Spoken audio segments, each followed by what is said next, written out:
చింతలపూడి జన ప్రభంజనం అయింది. ఈ సభ చూసిన తర్వాత నిశ్చింతగా చెబుతున్నా, గెలుపు మంది. అయ్యా జగన్మోహన్ రెడ్డి, నువ్వు అర్జునుడివి కాదు, పంచభూతాల్ని రాష్ట్రాన్ని మింగేసేటువంటి అక్రమార్జునుడివి. మళ్లీ చెప్తున్నా, దేశ రాజకీయాల్లో ఇంత అక్రమార్జునుడిని నా జీవితంలో ఎప్పుడు చూడలేదు.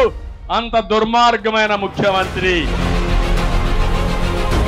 4 సంవత్సరాల 10 నెలలు, ఇంకా 2 నెలలే మిగిలింది. రాష్ట్రాన్ని సర్వనాశనం చేశాడు, బ్రాండ్ ఇమేజ్ దెబ్బతీశాడు. ఇవన్నీ చేసి నిన్న మాట్లాడుతున్నాడు, మొన్న ఒక మీటింగ్ లో మాట్లాడాడు.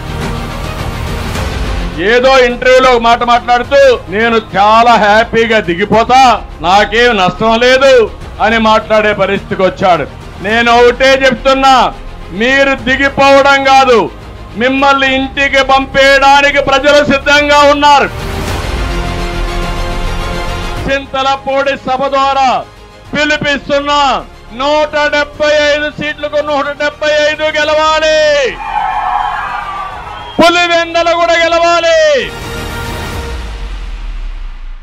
కదలిరా